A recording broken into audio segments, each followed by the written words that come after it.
da gravação. Os irmãos estão me ouvindo, né? Sim. Ok. Bom, irmãos, em primeiro lugar, é uma alegria estar com vocês. Eu devo dizer que esse meio, ele é muito estranho. Ele é muito esquisito, porque não é a mesma coisa, né? Nós sabemos, isso aqui é só, assim, nós temos um leve gostinho, né? Na verdade, eu tenho na minha memória, assim, os bons momentos que já passei com os irmãos aí, anos passados aí, né? Não lembro exatamente quantas vezes eu já estive aí, né? Mas, assim, eu lembro do tempo já, assim, bem precioso que tivemos juntos e do calor dos irmãos aí, né? Então, por isso, não é a mesma coisa, né? Esse jeito aqui não é a mesma coisa. Mas é o que temos, né? Então, vamos aproveitar o que temos, né? E buscar o Senhor que Ele traga da sua edificação para as nossas vidas, né? Creio que os santos em todos os lugares estão enfrentando essa mesma dificuldade, né?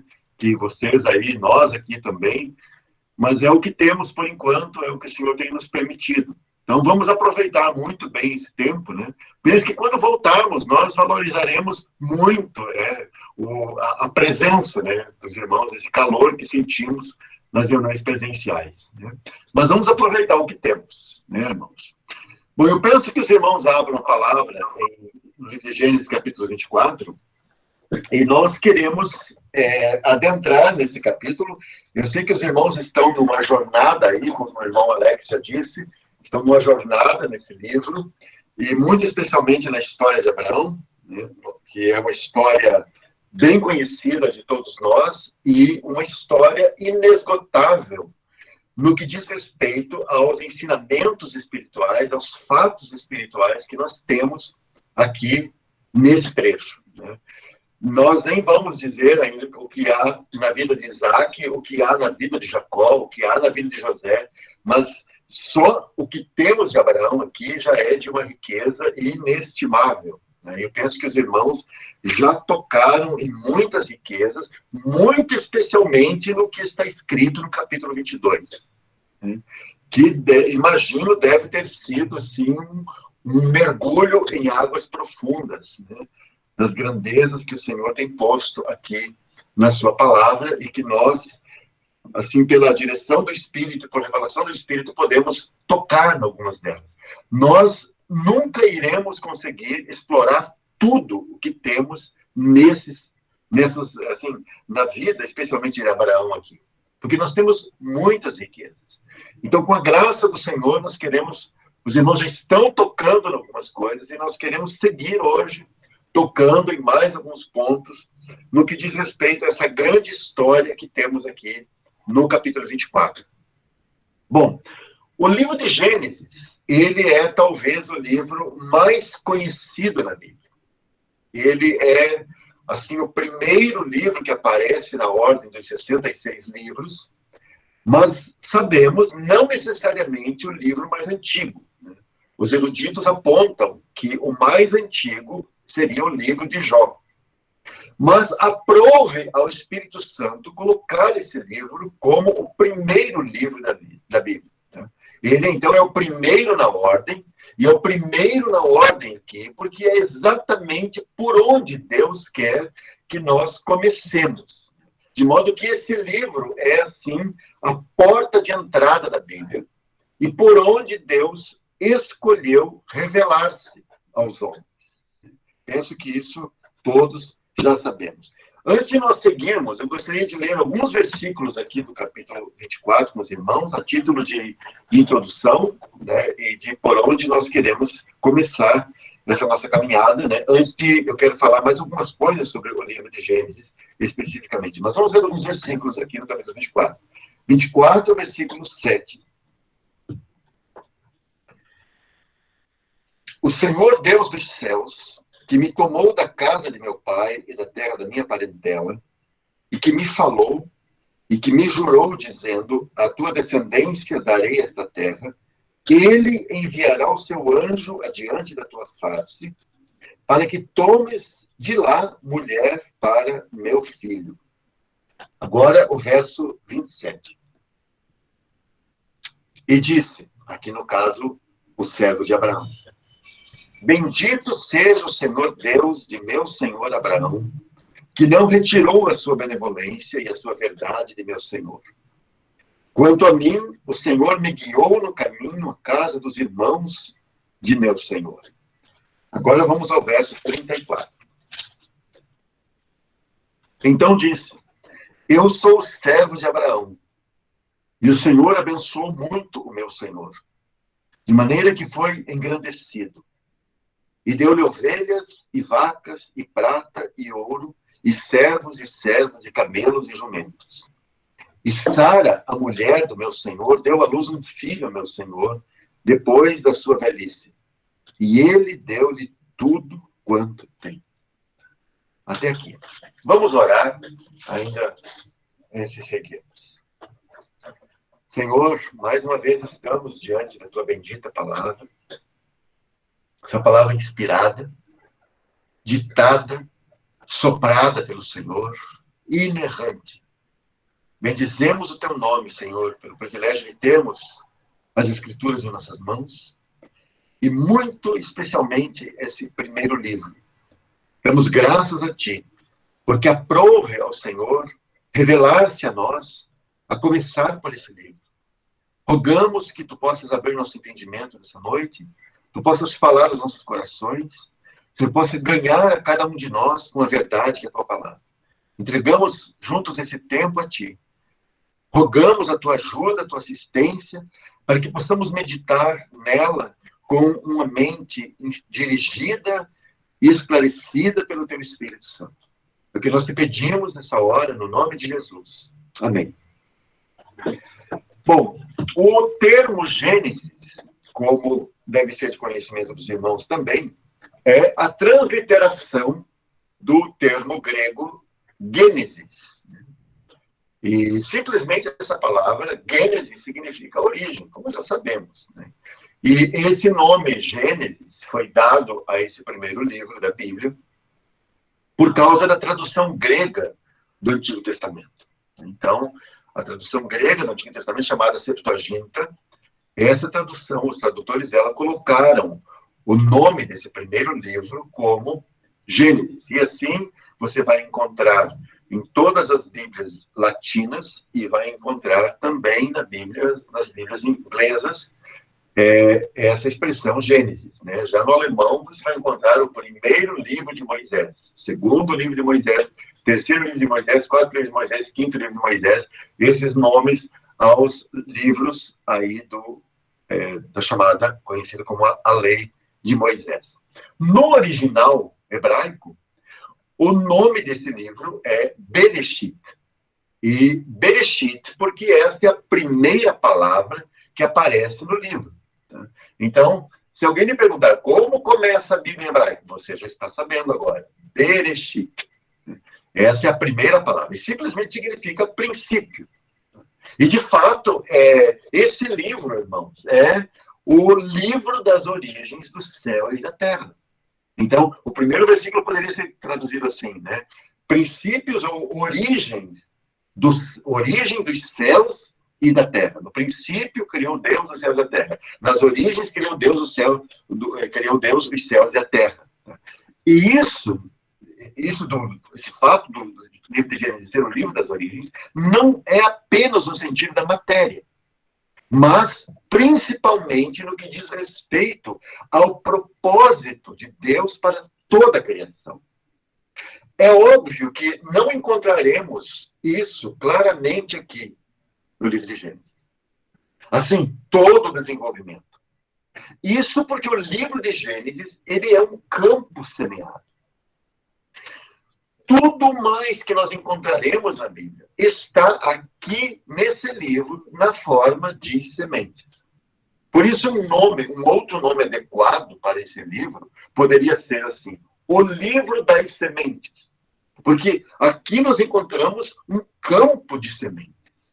Uma das provas disso, uma das provas que temos acerca disso, são os 3 primeiros versículos do capítulo 1 de Gênesis. E certamente os irmãos conhecem, todos conhecemos, aliás, isso não é novo, né? Nenhum de nós é assim, um desconhecedor, né, da Escritura. Então, o primeiro versículo vai dizer: no princípio criou Deus os céus e a terra. Esse é o versículo 1. Versículo 2. E a terra era sem forma e vazia, e havia trevas sobre a face do abismo, e o Espírito de Deus se movia sobre a face das águas. Versículo 3. E disse Deus: haja luz, e houve luz. Bom, nesses 3 primeiros versículos, nós temos aqui ao menos 5 sementes. E 5 sementes que se desenvolverão por toda a Escritura. A primeira semente é acerca da pessoa de Deus. Quem é Deus? No versículo 1, Deus é uma trindade. Por isso, Bereshit bara Elohim. No princípio criou Deus os céus e a terra, tal. Essa palavra Elohim, sabemos que é a palavra Deus no plural. Não deuses, mas Deus no plural, no sentido que ali está o Pai, o Filho e o Espírito Santo. Então, no primeiro versículo, nós já temos uma definição de quem é Deus. Ainda nesse mesmo versículo 1, temos uma outra semente, que é o fato que ele criou os céus e a terra. Ou seja, ele é o criador de tudo. Então, aqui nós temos a gênese da criação, né, na forma de semente. Depois, no versículo 2, nós sabemos que algo trágico aconteceu com a criação de Deus, muito especialmente com esse planeta, que fez com que a Terra se tornasse sem forma e vazia, e as trevas cobriram tudo.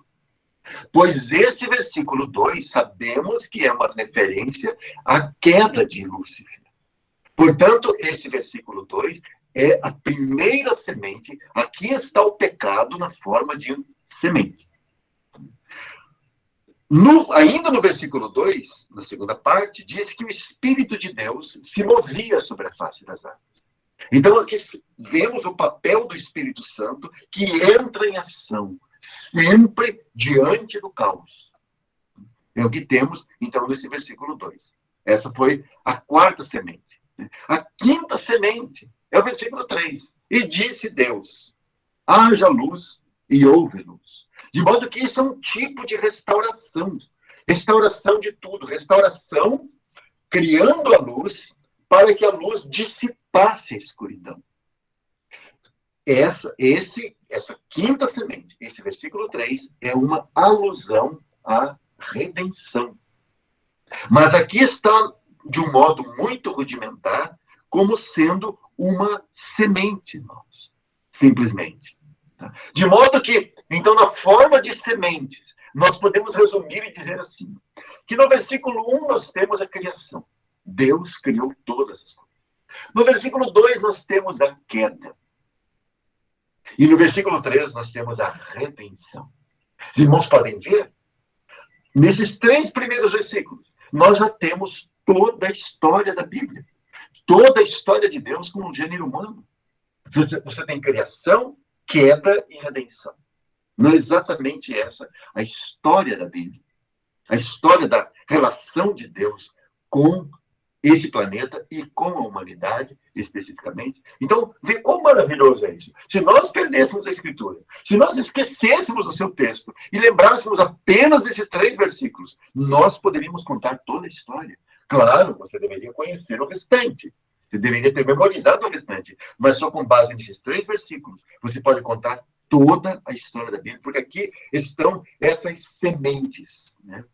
Toda a história está aqui na forma de semente.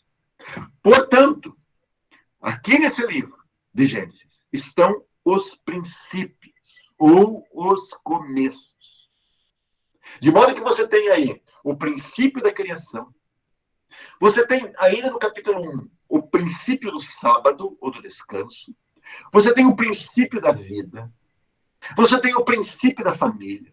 Você tem o princípio do pecado, você tem o princípio da redenção, o princípio da nação escolhida, que é o povo terreno de Deus. Você tem o princípio da promessa do Redentor. E você tem também o princípio do povo celestial de Deus. que é a noiva de seu filho. Então, notem como as coisas estão aqui na forma de sementes. Esses são os princípios. Aqui estão as origens de tudo que Deus vai falar na sua palavra. E podemos encontrar ainda o princípio de morte e ressurreição. É o que você encontra no capítulo 22 de Gênesis, lá com a história do sacrifício de Isaac. Nós temos aqui também o princípio de Cristo reinando sobre as nações no reino milenar. Você encontra a semente disso aqui no livro de Gênesis. Mas ressaltamos, tudo na forma de sementes. De modo que nós precisamos de todo o restante da Escritura para percebermos o desenvolvimento de tudo isso. Até que, finalmente, quando você chega no Apocalipse, você encontra o resultado final. Você encontra o fim, o objetivo daquele princípio estabelecido pelo Senhor. Então, note quão maravilhosa é a palavra de Deus. Quão ordenada e lógica é a palavra de Deus. Bom, isso é uma breve introdução ao livro de Gênesis. Uma breve introdução, sim, brevíssima, né? Só para nós termos uma pequena noção, né?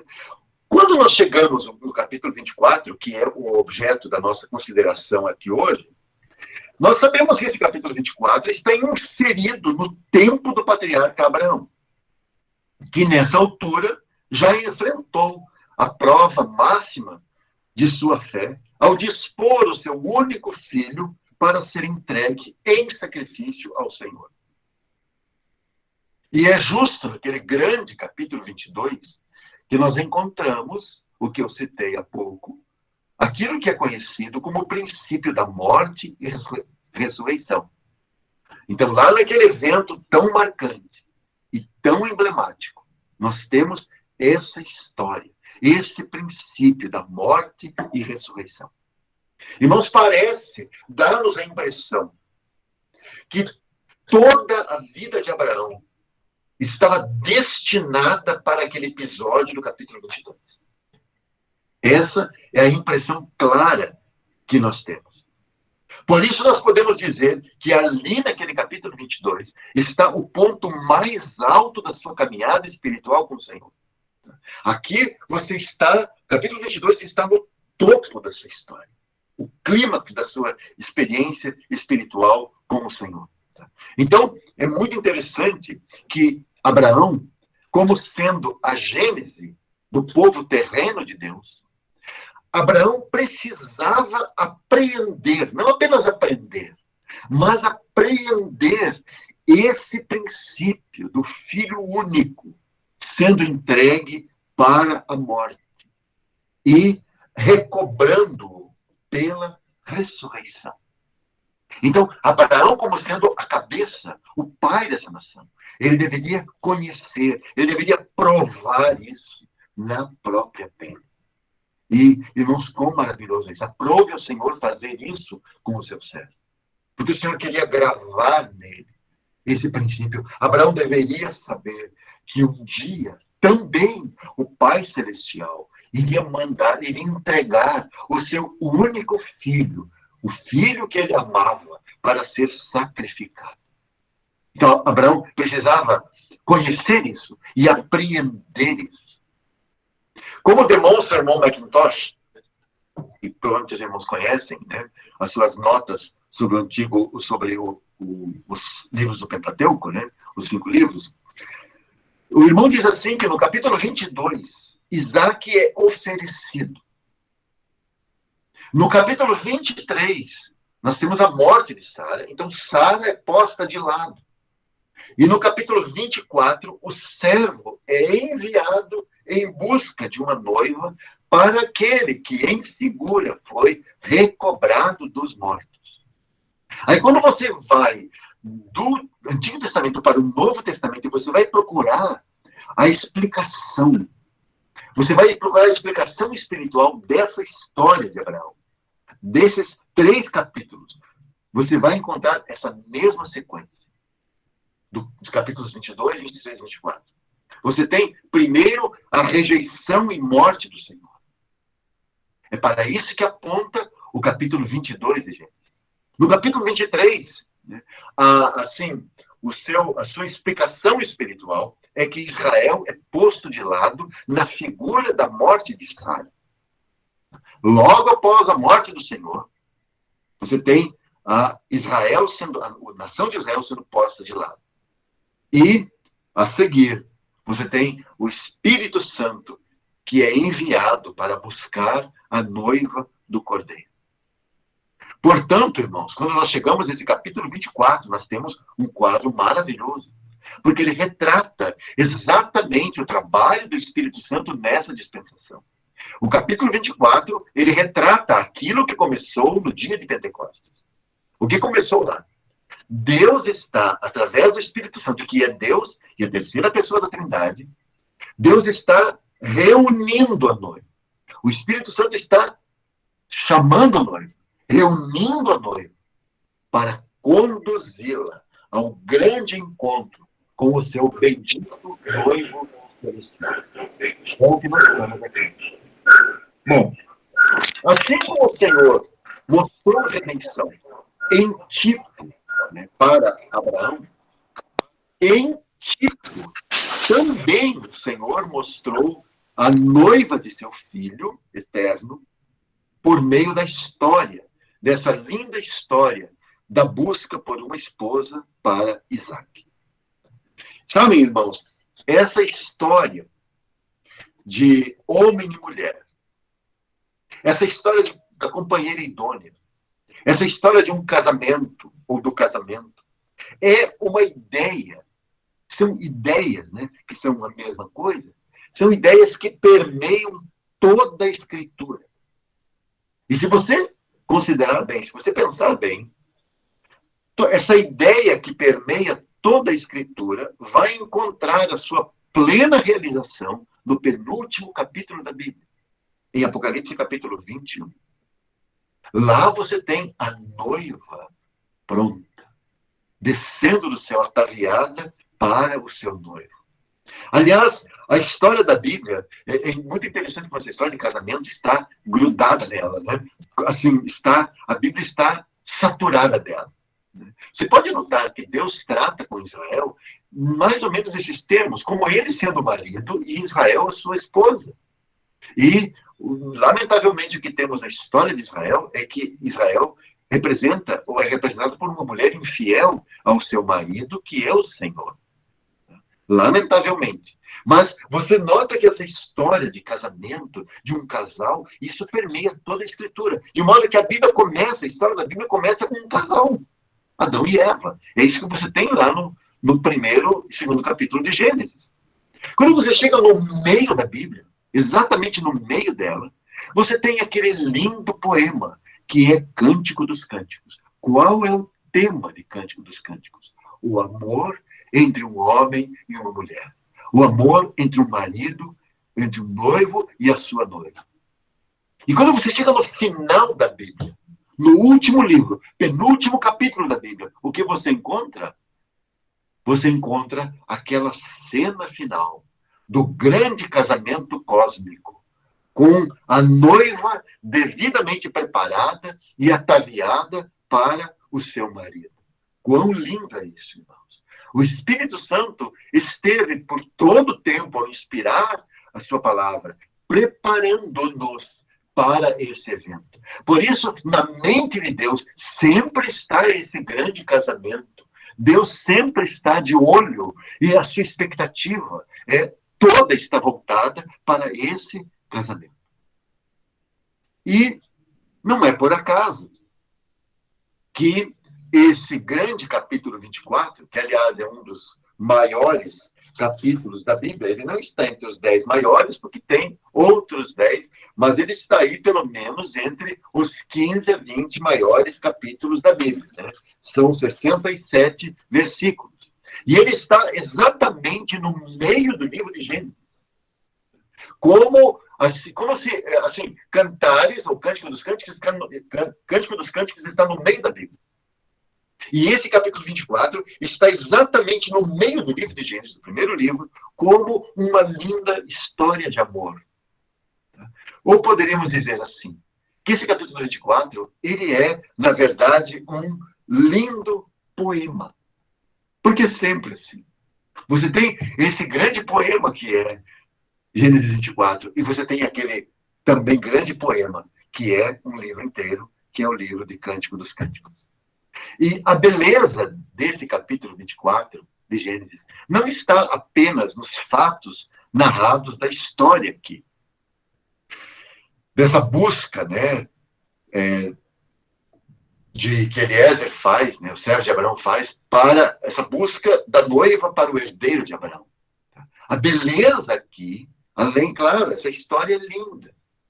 Mas a grande beleza, na verdade, está no quadro espiritual que se esconde por detrás dessa história, desse fato histórico. Nós não iremos ler todo o capítulo, né? Porque eu presumo que os irmãos todos leram ao menos uma vez esse capítulo.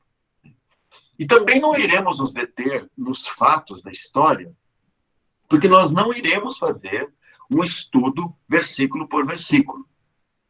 Mas se algum irmão quiser anotar, né, eu tenho aqui uma divisão em 10 pontos desse capítulo.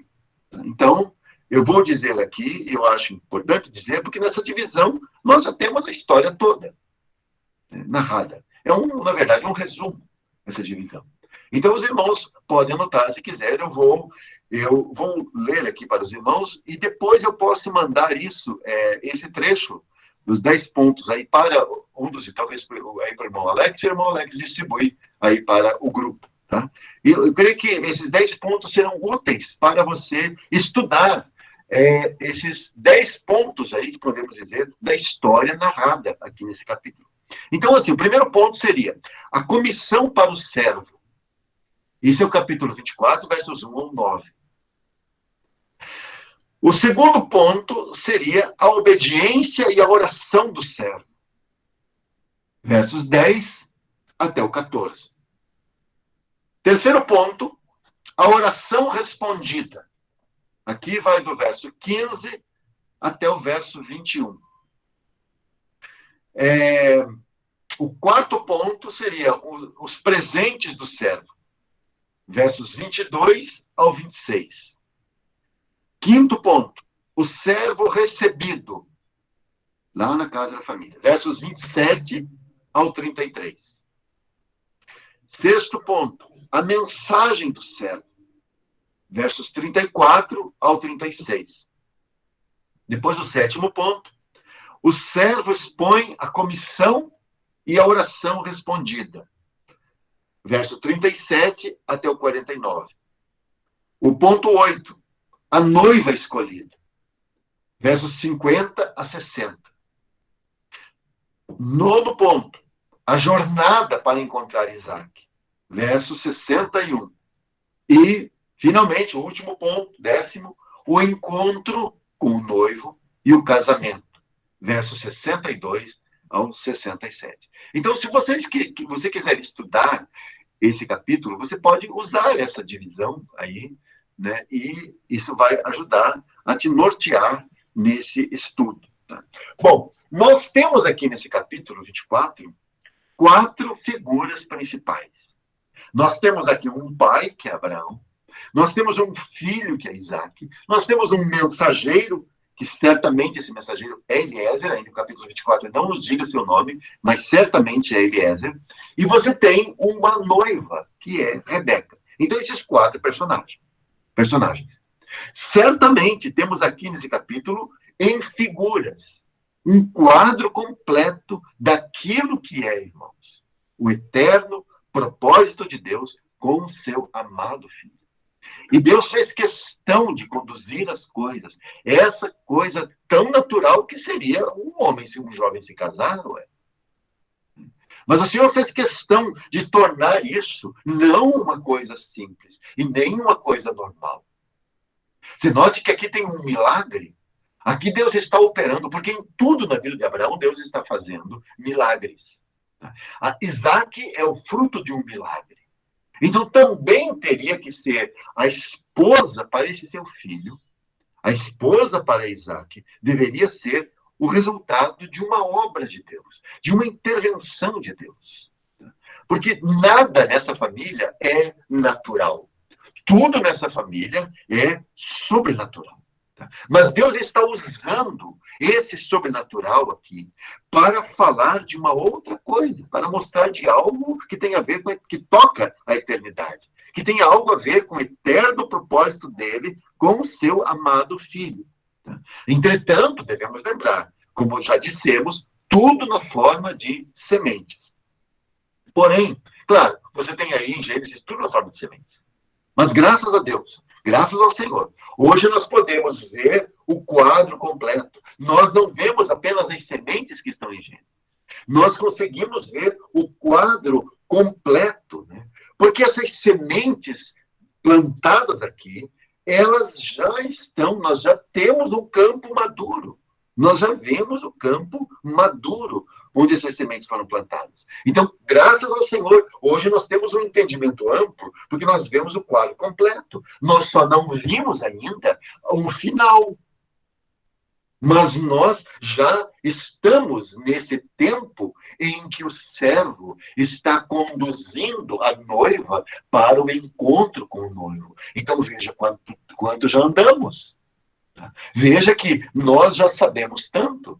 Aliás, nós já sabemos como será o final. Nós não vimos o final.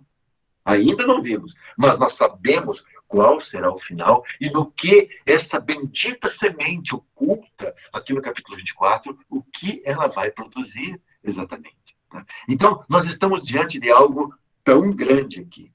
Bom, em primeiro lugar, nós temos, então, um pai, né, que é Abraão. Assim como acontece no capítulo 22, ele, aqui nesse capítulo 24, é uma representação de Deus Pai. E nisso, irmãos, nós vemos o eterno propósito de Deus. Nisso nós vemos o que há em sua mente e coração. Do mesmo modo como Abraão desejou para o seu filho Isaque aquilo que seria uma alegria e conforto para ele, Deus faz o mesmo por seu filho eterno. Abraão poderia dizer assim sobre Isaque. Abraão poderia dizer isso, seguramente. E seguramente isso estava no coração de Abraão. Não é bom que o homem esteja só. É óbvio que isso moveu Abraão a fazer algo. Não é bom que esse homem esteja só. E sabem, irmãos, Abraão somente pôde ter essa preocupação com o seu filho, porque é um reflexo daquele desejo supremo de Deus em relação ao seu filho. Sabem, irmãos,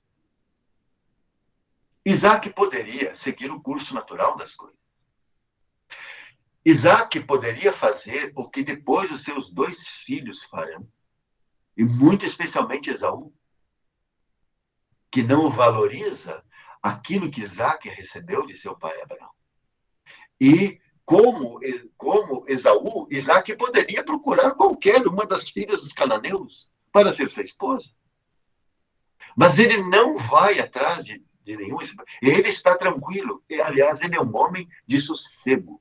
Ele é um homem de oração, como nós vemos aqui no final desse capítulo 24, quando há o encontro entre os dois. Ele é um homem de oração. E um homem de oração sempre é um homem sempre um homem descansado no Senhor. Sempre alguém que está esperando no Senhor. Você lembra de Adão? Irmãos, Adão não pediu uma esposa. Adão simplesmente esperou no Senhor. E o Senhor disse, não é bom que ele esteja só. E o Senhor cuidou de trazer uma esposa para ele. Isaque também não pediu uma esposa para Abraão. Isaque não falou, pai, eu já estou com 40 anos. Se bem que 40 anos, para a idade dos patriarcas, 40 anos, irmãos, é equivalente a 20 anos. A um homem de 20 anos. Os irmãos podem entender? Então, ele está muito tranquilo e ele nunca pediu. Ele disse, pai, chegou a hora, eu preciso de uma esposa. Não, ele simplesmente espera. E o seu pai, movido por essa mesma ideia de Deus, não é bom que o homem esteja só. Abraão é movido por isso. E quando nós olhamos para a história de Abraão, nós logo lembramos daquilo que há no coração de Deus, daquilo que povoa a mente de Deus. Porque Deus não apenas tem um desejo em relação ao seu filho, mas aquilo que de fato está na sua mente, aquilo que está na mente de Deus acerca de seu filho eterno, é assim: não é bom que ele esteja só.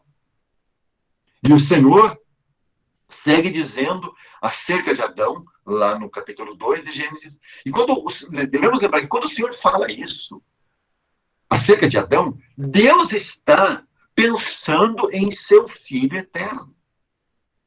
E nós sabemos isso por causa do Novo Testamento. Então a frase lá, o Senhor continua dizendo assim, ó, depois que ele diz, não é bom que o homem esteja só. O Senhor completa e diz assim, far-lhe-ei uma ajudadora idônea para ele. Ou seja, alguém à sua altura. E para estar à altura desse homem, ela precisa ser tirada dele. Ela precisa ser da mesma estirpe dele. Por isso Abraão é tão cuidadoso. E sem saber objetivamente desse plano celestial, ele manda esse plano celestial com relação de Deus em relação ao seu filho eterno. Mas aqui Abraão manda o seu servo buscar uma esposa para Isaac dentre a sua parentela em Harã. Então, Deus, assim, Abraão faz isso muito naturalmente, entre aspas, né? Ele nem sabe que Deus vai usar aquele seu desejo em relação ao seu filho, aquele seu cuidado para com a esposa de seu filho, ele não sabe que Deus usará isso para ilustrar a sua mente e a sua preocupação para com o seu filho eterno. Irmãos, Deus ama tanto seu filho Jesus, que resolveu dar-lhe aquela que será uma fonte eterna de alegria e contentamento para aquele que é o seu único filho, a quem ama. Por isso você vai encontrar essa frase 2 vezes, ao menos, no capítulo 22. O teu filho, dizendo para Abraão, o teu único filho, a quem você ama. E para esse único filho, a quem ele ama, esse único filho deve receber uma esposa, deve ter uma esposa que lhe seja idônea. Literalmente, essa palavra no texto original quer dizer exatamente a sua contraparte, ou a sua outra parte. Isso quer dizer idônea. É alguém que está, nós interpretamos assim, alguém que está na mesma altura, alguém que é igual a ele e tal, né? Alguém que está à altura dele, né? O texto original vai dizer para nós a sua outra parte. Então, irmãos, do mesmo modo, né, por detrás desse fato natural da ida de Eliezer em busca de uma esposa entre a parentela de Abraão, está esse fato espiritual da esposa ou da noiva para o Filho de Deus. É o que está em jogo aqui, ou é aquilo que é o espírito desse capítulo 24. Se você contar apenas a história, aliás, a linda história de amor que nós temos aqui, é uma linda história de amor, claro. Mas isso é o corpo e a alma desse capítulo 24. Mas você precisa chegar no espírito desse capítulo 24. E qual que é o espírito desse capítulo 24? O espírito desse capítulo 24 é que aqui está a sombra da busca e do desejo de Deus Pai por uma esposa para o seu filho amado. Aliás, como nós já aludimos, essa verdade eterna foi exemplificada na criação de Adão e Eva. Assim como Eva foi tirada de Adão, a igreja foi tirada de Cristo. Por isso, há o seu lado ferido na cruz. E assim como Eva e Rebeca, que são essas 2 mulheres aqui que ilustram bem essa essa verdade de Cristo à igreja. Assim como Eva e Rebeca, a igreja é carne da sua carne e osso de seus ossos. Sendo assim, ela é objeto da terna afeição de Deus. Deus ama também aquela que será a noiva de seu filho. E assim, Adão e Eva, Isaac e Rebeca, se tornam para nós uma pálida representação temporal daquela verdade eterna de Cristo e sua igreja. Quando nós pensamos no casamento, irmãos, vem à nossa mente que deve haver, claro, e nós sempre procuramos isso. Quando você conhece um casal novo, né? Você fica naturalmente procurando a compatibilidade entre eles. Porque compatibilidade é o fundamental para um casamento. Porque deve haver uma correspondência, deve haver uma semelhança, deve haver uma complementação. Biblicamente falando, então, a noiva deve ser como o seu noivo. A altura dele. Não se pode colocar juntas duas pessoas que sejam contraditórias entre si e esperar que sejam um. É impossível. Deus disse que faria para Adão uma ajudadora, uma que fosse idônea a ele, uma que fosse sua igual, uma que fosse a sua contraparte. E é isso, irmãos, que é a noiva do Cordeiro. A noiva do Cordeiro é a sua semelhante, é a sua igual, da mesma espécie ou estirpe. E é claro, já quero deixar aqui dito aos irmãos, que essa semelhança e essa igualdade e essa mesma espécie, mesma estirpe, no caso aqui, não diz respeito à divindade, porque o Senhor Jesus não divide a sua divindade conosco, não divide a sua divindade com a sua noiva. Tá? Ainda que ela seja a sua esposa, o seu corpo, mas isso não quer dizer divinização de homem algum, de nenhum de nós. Aqui, o sentido é outro, né? Essa questão da semelhança, essa questão dela ser sua igual, de ser da mesma espécie porque foi tirada dele, ela recebeu a vida dele. Ela deve a sua vida a ele. Portanto, nos desígnios de Deus, ela é absolutamente necessária para Cristo, tão necessária quanto era Rebeca para Isaac. E essa era a preocupação de Abraão com o seu filho único. Ele precisa de uma esposa. Porque aquilo que eu recebi de Deus precisa continuar, precisa ter sequência. Então, o meu filho, essa esposa, essa noiva, é uma necessidade. Pois, do ponto de vista de Deus, nos desígnios de Deus, também essa é uma absoluta necessidade para Cristo, para o seu filho. E na obra consumada de Cristo, foi feita, então, provisão divina para a sua chamada à existência. Porque Deus é como aquele pai, lá contado naquela parábola do Senhor, em Mateus 22, né? Deus quer celebrar as bodas de seu filho. E a noiva escolhida é a igreja. Ela é o objeto, portanto, de toda a atenção. Ela é o objeto de todo o cuidado. Ela é objeto da atenção e do propósito do Pai. E mais, ela é o objeto do amor do Filho. E mais ainda, ela é o objeto do testemunho e da busca do Espírito Santo. O Espírito Santo desceu a essa terra para buscar a noiva, reunir a noiva. Porque ela será participante de toda a dignidade e de toda a glória do Filho, assim como ele mesmo é objeto do amor do Pai. E aí eu penso, irmãos, que aquelas preciosas palavras do Senhor Jesus em João 17, elas têm lugar aqui.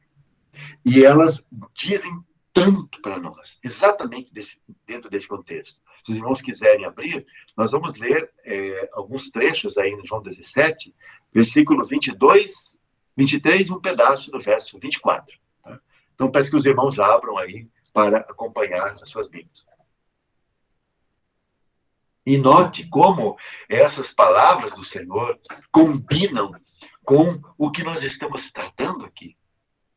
O Senhor diz assim: e eu dei-lhes a glória que a mim me deste, para que sejam um, como nós somos um. Eu neles e tu em mim, para que eles sejam perfeitos em unidade, e para que o mundo conheça que tu me enviaste a mim, e que os tens amado, olha agora, e que os tens amado como me tens amado a mim. Você já pensou nisso, irmão? Você já pensou na grandiosidade do que o Senhor está dizendo para nós? Sabe, irmãos, às vezes, por causa dos nossos pecados, por causa da nossa miséria, da nossa condição, nós achamos assim, bom, o que o Senhor tem por mim é um amor misericordioso. Né? É um amor assim, que ele olha para mim e diz, pobre mendigo, pobre miserável mendigo. Fazer o quê? Eu tenho que acolher você, porque você é um miserável mesmo. Você não tem solução, você não tem para onde correr. E claro, irmãos, do ponto de vista da pureza de Deus, isso é verdade. Isso não é um engano. Só que isso não é toda a verdade. Porque ainda que esse tenha sido o nosso passado, essa nossa condição em Adão, isso é parte da nossa herança. Aliás, isso é exatamente a herança adâmica. Ah, meus irmãos, isso é muito triste. Isso é a nossa história antiga. E nós temos tanta vergonha disso. Mas sabem, amados irmãos, o Senhor Jesus está dizendo aqui que nós fomos, então, transformados na sua noiva. E ele está dizendo para nós que como o Pai amou a ele. Por acaso algum de nós duvida do amor de Deus por seu Filho? Do amor do Pai, de Deus Pai por seu Filho eterno? Algum de nós duvida disso? Jamais. Nós sabemos que há um amor eterno entre o Pai e o Filho. O Pai ama o seu Filho eternamente. O Pai tem prazer no seu filho. A alegria do Pai é coroar o seu filho. Aliás, o Pai deu todas as coisas para ele, destinou todas as coisas para ele, criou o universo todo, essa imensidão toda para o seu filho. Pois, irmãos, a grande revelação agora é assim. O Senhor Jesus vem para nós assim, para nós não. O Senhor Jesus está dizendo isso para o Pai. Nós estamos ouvindo a oração. Ele diz assim, ó, os tens amado como me tens amado a mim. Irmãos, isso daqui é extraordinário. Irmãos, não se trata aqui do Pai amando com misericórdia mendigos e miseráveis como nós, pecadores. Irmãos, aqui está falando de uma outra coisa. Aqui está falando de uma posição a que fomos elevados, como a esposa do Filho, a noiva do Cordeiro. E por causa disso, ele está dizendo, os tens amado como tens amado a mim. E eu lhes pergunto como o Pai ama o seu Filho. Irmãos, nós não podemos imaginar. Porque é um amor tão grande. É um amor eterno, irmãos. E então, ele vai explicar lá no versículo 24, numa frase do verso 24. Porque tu me amaste antes da fundação do mundo. Agora você liga as duas frases. Os tens amado como me tens amado a mim. Porque tu me amaste antes da fundação do mundo. Agora eu lhes pergunto. Quando Deus nos amou, irmão? Antes da fundação do mundo. Ele me amou. porque ele me amou junto com seu eterno Filho. Como me tens amado a mim. Olha, irmãos, isso não cabe dentro da minha mente. Isso é muito grande. Eu só posso dizer, Senhor, eu não mereço isso. É claro que eu não mereço. É claro que você não merece. E você vai dizer, isso é a graça. Isso é a graça de Deus. Sim, é a graça de Deus. Mas eu quero que você guarde isso bem guardado. Os tens amado como me tens amado a mim, porque tu me amaste antes da fundação do mundo. E é lá, antes da fundação do mundo, que Deus me viu e criou você, irmão. E nos amou. Não com um amor menor do que ama o seu filho, com o mesmo amor, irmãos. Amou o seu filho e nos destinou para ele. E porque somos destinados para ele, nos amou também, do mesmo jeito, porque nós somos dele, somos de seu filho, somos a noiva do seu filho. Irmãos, isso é maravilhoso. Então a intenção do Pai é que tudo, mas tudo que seu filho recebeu dele, seja dado a ela também. A herança dela também, porque a herança do marido é a herança da esposa. Ela entra junto, ela desfruta junto, aquilo também é dela. Tudo que ele tem é dela. Também, porque ela é dele e ele é dela. Graças a Deus. E assim, amados, por toda a eternidade, ela será a sua companheira, reinando com ele, desfrutando de todas as suas riquezas. Quão precioso é isso. Então, é isso que temos aqui. Aqui é esse pai generoso, esse pai amoroso, esse pai apaixonado por seu filho e pela esposa de seu filho, pela noiva de seu filho. Amou os dois do mesmo jeito. Quão grandioso é isso. O ponto que temos a seguir é exatamente o comissionamento. O comissionamento de Eliezer. E nesse comissionamento, que poderia ser a segunda coisa que temos aqui, então, Abraão foi muito específico. Aliás, ele foi muito específico no sentido de que não pode ser alguém incompatível com Isaac. Então, Abraão vai dizer, não pode ser mulher das filhas dos cananeus, mas da minha terra e parentela, dali tomarás mulher para meu filho. E ao mandar seu servo, sua parentela, Abraão não sabe exatamente quem é a noiva. Ele só sabe que deve ser alguém de lá, que é alguém de lá. E Abraão então entrega o seu servo. Ele entrega o seu servo inteiramente nas mãos da providência soberana de Deus. Aliás, esse assunto aqui da esposa, da noiva para o seu filho, é mais um assunto, é mais uma experiência de fé para Abraão. Como foi tudo até aqui. Ele recebeu um chamamento por fé, deixou sua terra e parentela por fé. Ele, pela fé, teve Isaac, ele, pela fé, está peregrinando na terra que lhe foi prometida.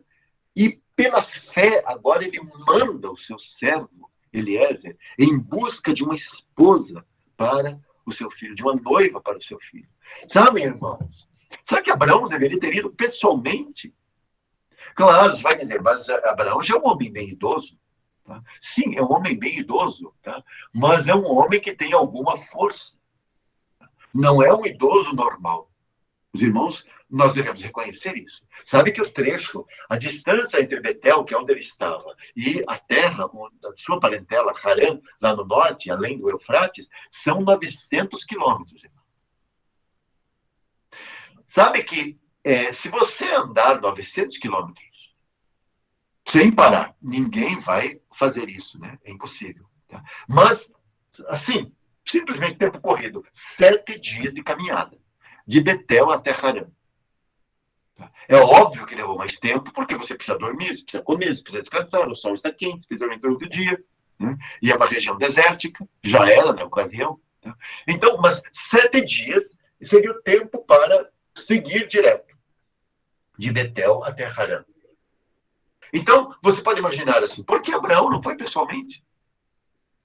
Ele não foi pessoalmente, porque ele confiou e entregou esse assunto inteiramente nas mãos da providência soberana de Deus. Por isso, esse é mais uma experiência de fé para ele.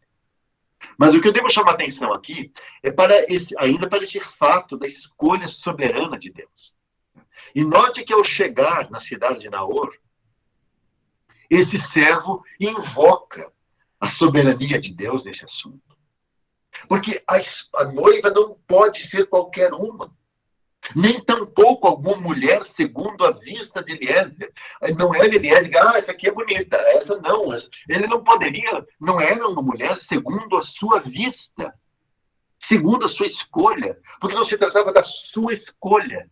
O que havia aqui era uma escolha soberana de Deus envolvida, e Eliezer sabia disso. E por causa disso, ele invoca essa soberania de um modo muito específico. E é isso que nós encontramos no versículo 14, né? Podemos ler o versículo 14 do capítulo 24 de Gênesis, quando ele fala assim, ó, seja, pois, olha que específico ele foi. Né? Seja, pois, falando ao Senhor, que a donzela, a quem eu disser, abaixa agora o teu cântaro para que eu beba, e ela disser, bebe, e também darei de beber aos teus camelos, esta seja, olhe só, esta seja a quem designaste ao teu servo Isaque. Irmãos, aqui você tem um servo que diz assim, chama o Deus de Abraão de Deus de Abraão, Deus do meu Senhor Abraão, mas você pode ter certeza que esse é o Deus de Eliezer. E ele confia inteiramente no Deus de Abraão, no Deus de seu Senhor Abraão. E ele sabe que esse Deus vai responder. E ele note como esse assunto é inteiramente da escolha soberana de Deus. Seja esta a quem designaste, não que eu designei, não que eu vou escolher, não, Senhor. Aquela a quem tu designaste ao teu servo Isaque. Note que Eliezer não colocou um anúncio no jornal local para quem quisesse ser a noiva de Isaque. Não, irmãos. Ele procurou exatamente no lugar onde poderia estar a escolhida. E aqui nós vemos em figura o trabalho do Espírito Santo, enviado após a morte e ressurreição do Filho Eterno. Qual é o trabalho do Espírito Santo? O trabalho do Espírito Santo é reunir todos aqueles que compõem a noiva. Por isso, João capítulo 3, o Senhor Jesus diz assim, que o Espírito sopra onde quer. E o Senhor Jesus está falando acerca da obra do Espírito Santo de convencer, de buscar os escolhidos para comporem a noiva. E então, o Senhor Jesus diz assim, que o Espírito sopra onde quer. Agora, você deve lembrar que a vontade do Espírito é exatamente a vontade do Pai e a vontade do Filho. Portanto, para compor a noiva, para ser reunido a noiva, não se trata de uma mera decisão de nossa parte, mas de uma escolha soberana de Deus. Na sua soberania, Deus me escolheu e me amou antes da fundação do mundo. Essa é a verdade a nosso respeito, irmãos. Ah, meus amados irmãos, como esse fato deveria nos confortar o coração. Não fomos nós que o escolhemos. Aliás, ele deixou isso muito claro. Antes, fomos escolhidos por ele. Fomos vistos na eternidade. Fomos escolhidos e separados antes da fundação do mundo para sermos dele e ele nosso. Quão belo é isso, irmãos. Quão grandioso é isso. Você pode imaginar que aquela donzela, Rebeca, aquela bela donzela Rebeca, foi guardada soberanamente virgem para o seu puro noivo, um homem de 40 anos. Pois, de modo semelhante, nós fomos guardados para ele. Dá para dizer assim, e você pode falar isso de boca cheia. Você pode falar isso para quem você quiser. Pode falar isso para Satanás. Eu nasci para ele. Eu fui predestinado para ele. Já pensou, irmão? Nós nascemos para ele. Nós fomos predestinados para ele. Por isso, o Espírito Santo é certeiro. O Espírito sopra onde quer e ele sabe onde exatamente vai soprar. De modo, então, irmãos, nós temos nesse trabalho, nessa missão de Eliezer, nós temos o trabalho do Espírito Santo, buscando e trazendo para Cristo cada um daqueles que devem formar a noiva do Isaac celestial. Portanto, nós queremos ir encerrando aqui. Que descanso e que segurança as almas duvidosas tal fato deve trazer, irmãos.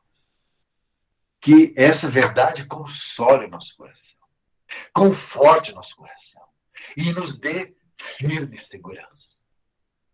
Irmãos, para que nós temos a doutrina da eterna salvação de todos aqueles que verdadeiramente nasceram de novo? Irmãos, a doutrina da eterna salvação, ela está fundamentada nesse fato de que fomos escolhidos antes da fundação do mundo para sermos dele e ele nosso. Por isso não foi um mero decisionismo, não foi uma mera decisão de nossa parte, não. Foi uma escolha precisa. Assim como o Eliezer foi exatamente junto daquele poço, daquela fonte, onde encontraria aquela escolhida de Deus para o filho de seu senhor Abraão. Irmãos, quão grandioso é isso. Que ele possa usar, que o Senhor possa usar isso para trazer descanso e segurança às nossas almas. Que nós possamos descansar nisso. Eu fui amado. Eu fui visto, escolhido, predestinado e amado antes da fundação do mundo. Antes de qualquer coisa, Deus me amou. Deus me viu. E por isso eu fui chamado. Por isso o Eliezer celestial operou na minha vida. E me contou. E testemunhou para mim da grandeza do noivo celestial. Assim como Eliezer deu testemunho acerca de Isaac. Irmãos, que grandioso é isso. Graças ao Senhor. Que o Senhor possa ganhar a cada um de nós, ainda mais com essas palavras, com essa história que temos aqui em Gênesis 24. Que Ele possa aplicar isso às nossas vidas. E nós possamos sair radiantes desse capítulo 24. E que isso tome lugar de toda tristeza, de toda dúvida, que às vezes Satanás joga em nossa mente. E possamos dizer, não, eu estou seguro em suas mãos. Aqui está a prova. Eu fui amado antes da fundação do mundo. Ele me viu. Não foi por acaso. Eu não fui ganho assim como caindo na beira do caminho. Não. Como estando na beira do caminho, meramente. Não. Ele sabia em quem ele ia chegar. Se lembra, irmãos, como o Senhor fez com os discípulos. Aliás, não apenas com os discípulos. Você tem várias pessoas lá no Novo Testamento. Aqueles todos com quem o Senhor se encontrou. Você acha que foi por acaso? Você acha que por acaso o Senhor encontra a samaritana lá no poço de Jacó, na Samaria? Você acha que aquilo foi por acaso? Você acha que parar debaixo da árvore onde estava Zaqueu, você acha que isso é por acaso? Ah, sim, tinha um homem na árvore. Aí o Senhor proletor falou com ele. Não tinha mais ninguém. Na árvore só tinha Zaqueu. Você acha que isso foi por acaso? Nunca, irmãos. Assim, o meu chamado e o teu chamado não foi por acaso. Nós fomos amados antes da fundação do mundo. Graças a Deus. Nós somos parte, nós somos daqueles que foram designados por Deus para o seu Filho. Graças a Deus. Vamos orar. Bendizemos o teu nome, amado e rico Senhor, por teu amor eterno, pela grandeza dos teus propósitos e por nos incluir nessa esposa celestial, nessa noiva celestial, destinada e amada eternamente. Bendizemos juntos o teu nome. Nosso coração se regozija por essa grande verdade a nosso respeito. Seja bendito o teu nome. Amém, Senhor. Amém. Amém. Amém. Amém. Glória a Deus. Amém, Senhor. Amém. Glória a Amém. Deus.